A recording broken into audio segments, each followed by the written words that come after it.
So I'm in Billings, Montana on a very cloudy day. This is the largest city in Montana with 123,000 people. And it's the only city in Montana to have a population over 100,000. I've been in Montana for a little while, and this is the first city that I really saw any substantial graffiti or garbage. Most of the other cities I'd go through, and there you could feel like a respect for the city amongst the people that live there, and they were clean cities. And this one, just coming off the freeway, there was, I mean, litter all over the side of the road on the freeway. In the town so far, it hasn't been too bad, but there was graffiti in the underpasses, which you expect in a big city, but that I hadn't really seen while spending time here in Montana. It's 82% white, 8% Hispanic, and 4% American Indian. So not very diverse, but it's diverse. And every couple of years they have a homicide here. Or every couple of years they spike into like double digits. So every couple of years they have a significant number of homicides, but for the most part they stay below 10. The murder rate stays for the most part below 10, which is what I would consider regular city bad, to have a murder rate around 10. And for the most part they stay right below that. So even better than what I would consider regular city bad. In 2020, the assault rate jumped to 660. That's per 100,000 people. Then in 2021, it jumped to 847. And then in 2022, it dropped down to 720. So for perspective on that, Chicago is in the 500s and Baltimore is in the 900s. So their assault rates over the past few years have stayed in a range that's worse than Chicago, but better than Baltimore. And we're gonna just drive through this downtown a little bit. It's 8 o'clock on a Thursday, and it's pretty deserted. For right now, anyway. The violent crime here is 151% worse than the national average, and the property crime is 121% worse. I consider regular city bad anything in around 100, so it's maybe slightly worse than regular city bad, but still not that bad. But I heard this, I don't know if it was a sheriff or some kind of law enforcement officer, was saying that since the border has been open, so since, let's say 2020, that they've had a lot of problems up here with gangs and stuff like that they never had before. So the most recent numbers that you can get from the FBI are from 2022. So that's the statistics that I'm giving you are from 2022. So those are almost 2 years old. So I haven't ever really looked into Billings as a city. It's not a city I think of when I think of crime. So I've never really even looked into it. So I don't know if these 2022 statistics are, better or worse than anything else, other than, the assault rates got worse in 2021, which was normal for all American cities. That after 2020, everything was locked down in 2020, so stuff got bad, but then 2021, when it opened up, everything kind of across the country just is shot way up in 2021, and then 2022 generally, most cities got slightly better only because it got so bad in 2021, and that's the same that they had here. But the year over year is showing a decrease of 10%, but that's probably just because things got so bad that now they're leveling back out at where it's, going to sustain at where it's going to be. Your odds of becoming a victim of a crime here are 1 in 20, which actually that's better than a lot of cities. And I just kind of wanted to drive through here. It's not a city that, I mean, even statistically, it's regular city, maybe a little worse than regular city bad, but for the most part, it's just regular city stuff is what you're going to experience here. But the main reason that I wanted to come through here was just because of hearing about all the problems they're having because of our border. And it just goes to show that, you know, when they say every state is a border state, now they mean every state is a border state, because this is kind of cute through here, this little, whatever this covering thing is. That even when the problems from the border are coming all the way up to Billings, which is literally in the middle of nowhere. This isn't a place that, you know, you think of that it's going to have problems. And I don't know if it's because it was an untouched area that didn't really have many gangs before that, or if it's its proximity to the Canadian border. I don't know, but they're having problems here they never had before because of that situation down there. But it's a cute little city, and it's pretty big. I mean, it's the largest one in the state, which also may be part of the reason why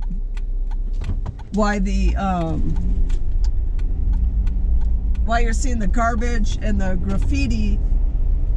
Maybe once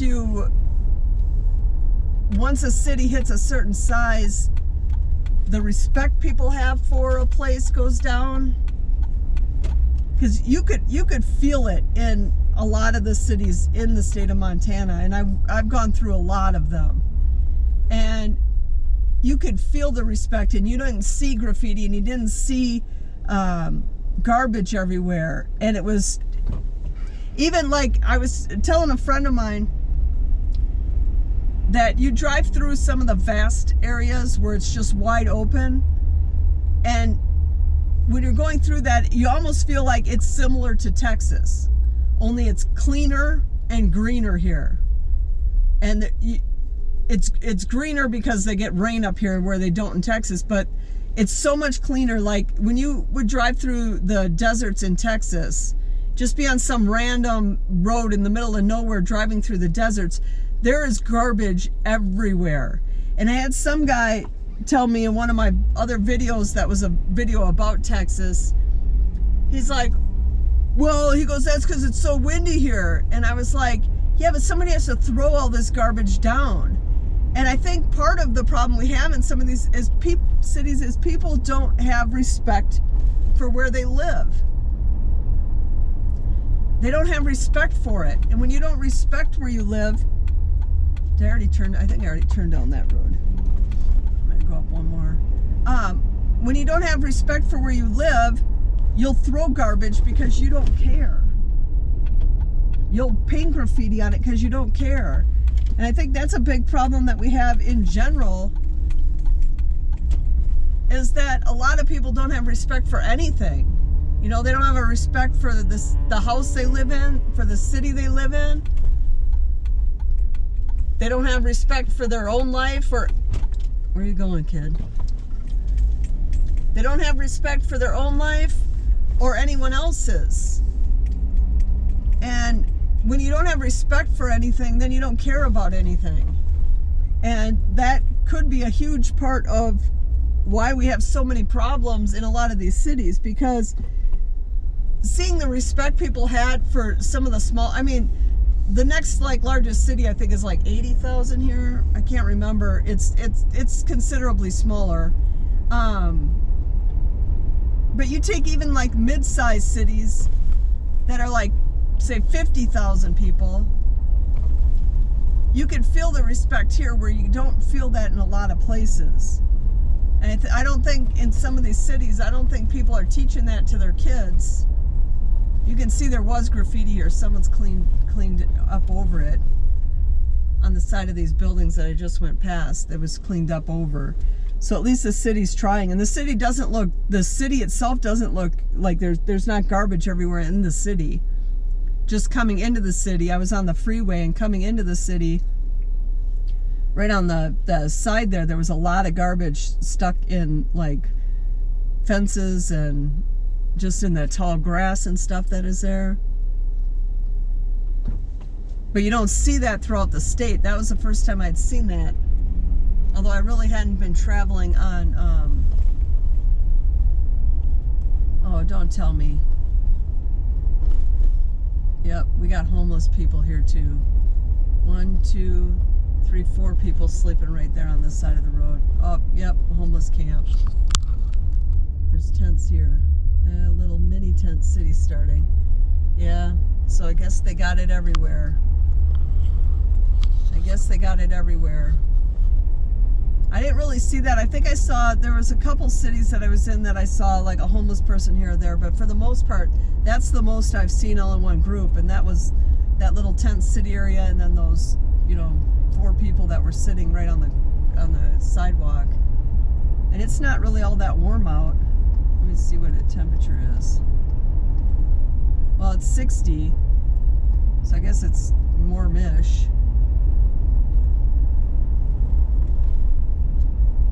But the cost of living here is slightly higher than the national average, which I would have expected it to be lower, but it's not really higher. It's higher, but it's kind of right at that national average levels. But the schooling here, again, these schools that we have in America are so disappointing. 42% of the kids graduate here proficient at reading and math. And in the state of Montana, it's only 45%, and in America as a whole, it's only 48% on average. So Billings is worse than the Montana average, and Montana is worse than the American average, and the American average is not good. It's below 50%. So again, I say this in a lot of the videos, that when you're not graduating enough kids that can leave school and get a decent job and be, you know, a contributing factor to the city and make things better, the crime is going to get worse. And that's probably something that they're seeing here, is that years of schools just not teaching the kids anything, and it just keeps piling up.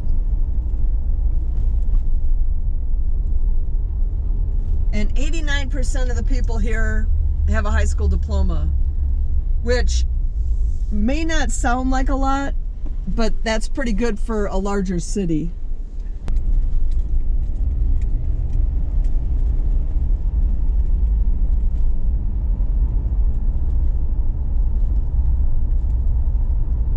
They have a lot of casinos too. I just passed a casino there, this Nickel-Ante casino.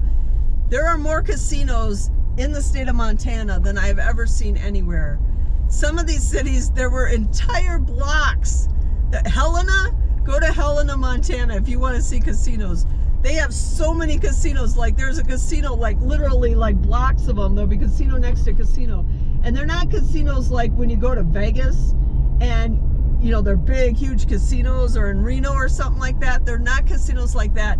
They're casinos that are about the size of your garage.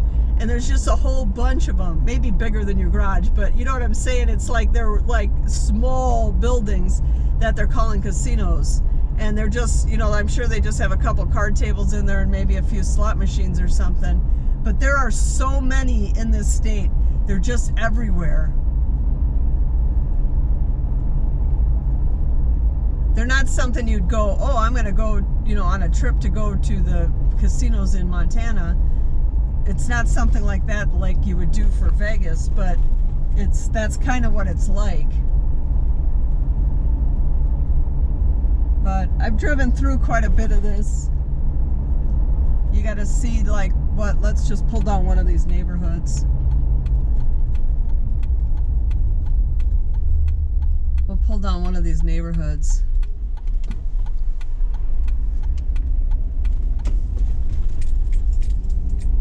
This thing on the left here is seen better days. Little puppy dogs in that front yard. houses don't look bad. It's probably a nice place to live. If you want to live in Montana, but you want to be in a bigger city, it's probably not a bad place to live. I think the state as a whole, if you could live someplace that doesn't have a lot of the big city stuff, I think this would be a great place to live. I was in the northwestern corner up by Glacier National Park, and then even driving out west of that even, and some of that area is just, it's so beautiful, and it's kind of untouched by man look to it, because it's not built up. There's not houses everywhere. There's not buildings everywhere. It's kind of untouched, and it's really nice if you like that kind of stuff. But I think I'm just going to let this play out a little bit. This wasn't really a crime video. I mean, the crime is here, and I kind of wanted to see it before, if it goes bad, if they can't get it under control, and if our border situation never gets fixed and we can't stop all this stuff that's happening, this city's going to be worse. And if I come back here in a couple years, it's not going to even look as good as it does now. So that was part of the reason I wanted to come through. It's not a bad city. It's regular city, bad levels of crime. And if the day wasn't so dreary, I think everything would have looked even nicer than it did.